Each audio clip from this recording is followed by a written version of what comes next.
Well, good morning and welcome back to Rob Motive JT. If you're new here and you haven't subscribed yet, please consider smashing that subscribe button right now.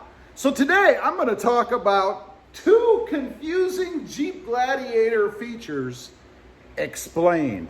Now one of these is kind of crazy, but I gotta say, I was shooting another video earlier this morning and I actually ran into this. This is a real world example. Took me a couple minutes to figure out. The other one, I've been doing wrong the whole time. So stay tuned and I'm going to show you what I'm talking about. Okay, the first one that I'm talking about, as I mentioned, I actually figured out this morning when I was shooting a different video. Has to do with the inside of the truck bed. Let me flip you around. I'll show you right here. I put the thing down and I wanted to lighten it up a little bit in there, right? And I got to be honest. My first inclination was to grab a trouble light or some kind of a flashlight and stick it under there.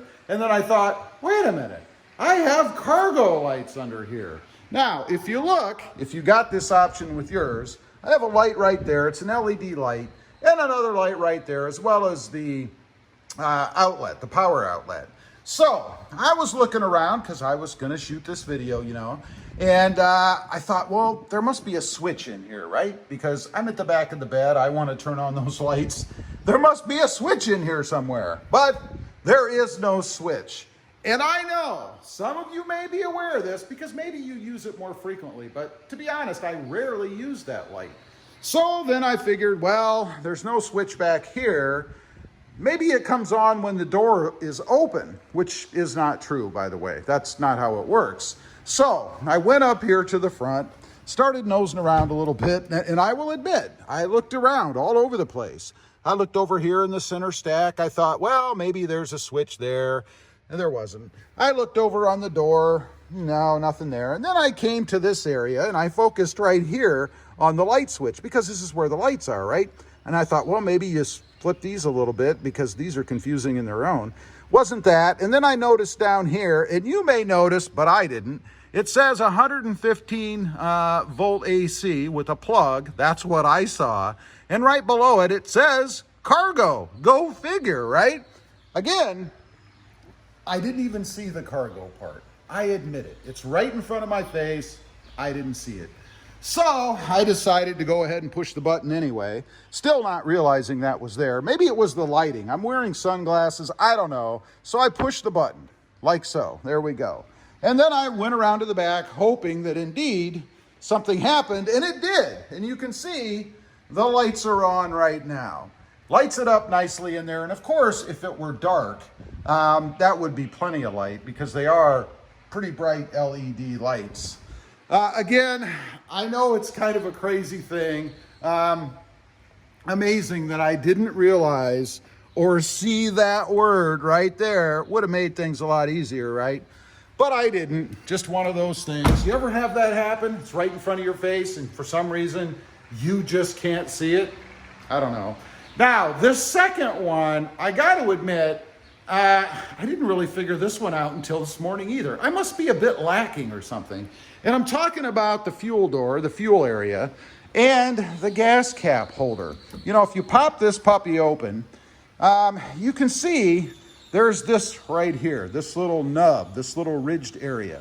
And honestly, the way that I always thought it worked was you go ahead, unscrew your gas cap, and then you kind of finagle the little connector, the little plastic strip or whatever you want to call it, right across there like that. Of course it does work. I mean, it holds it, no problem. But that's not really how it's supposed to work. And it's kind of awkward to do. I mean, you kind of have to, you know, get it right. And if it's windy, this is blowing around. It's just no good. But the way it's supposed to work, of course you have the bottom part, the neck of it, if you will. It just kind of fits right over the edge like that. How simple is that, right? You take it off, you just put it over the edge, and that's how you hold the gas cap in. Again, I know it's one of those stupid little things. I even tried to do this at first. Whoops, well, you can see there, that doesn't work, right? So you don't put it in at the top like that. Although I guess if you angle it down, it would work that way, but it doesn't stay straight up and down. You kind of would get the impression it did. Now, one other thing, you do have this edge right here. That probably works even better. You can stick it in like that. That keeps it out of the way and keeps it off of your paint so that it's not dangling down here. And a lot of you might say, well, who cares, you know, if it dangles around on your paint? Well, I gotta say, if it's windy out and this thing's blowing around, it's gonna be banging on your paint right there, right? So obviously, if you're like me, and maybe you're not as picky as me, I know there are some out there who will say, well, it's a Jeep, it's a truck, you're supposed to go off-road and scratch it. No, I'm not doing that with my $40-some thousand Jeep. I'm not doing it. So that's another thing that I discovered this morning. One thing I want to add, and this will be coming up on the channel, there is a company called Tough Skins. They produce all kinds of neat little accessories and additions, including, if you look at my Tacoma over here, this cool little badge I got. They did this. But they produce all kinds of little things for trucks, and they've come out or are coming out with one for the Jeep Gladiator. And what it is a gas cap holder. Now, I haven't seen it yet, but I'm assuming it's somehow going to fit right in this area. And I'm assuming, too, that since there are no screws or anything here, it'll probably be double-side taped. So my guess is just some little circle that you would plug the cap into, and it will hold it over here out of your way. Even better than having it up here because it gets it further away from the nozzle or the filling point, and will keep it further away. I'll give you an example, just like over here. This is from Tough Skins as well. You just take the cap off, plug it in there, and it keeps it away, out of your way, so that you don't have any obstacles when you're trying to fill your truck. This one's pretty cool. Again, it did come from Tough Skins. I dig it. It does bolt in right here, and then it does have some adhesive down the edge, but it works perfectly. One of the cooler little innovations, I think. So anyway, I just wanted to kind of go over those couple of things. You know, you come across stuff every once in a while that maybe you don't use very often or you're not that familiar with. And it's kind of nice when I think somebody points it out so that when you do want it and it is there, you know, you don't have to spend 10 minutes trying to figure out how to turn bed lights on or screw around with a gas cap that's flopping all over the place, driving you nuts. I'll tell you a little story. I even saw somebody once, this is funny, this is somebody who's more particular than I am. They were at a gas station and they were gonna fill up. They got out and they had a glove. Now, gloves aren't so uncommon in the current situation we're in, but they didn't get it to put on their hand to keep from touching anything.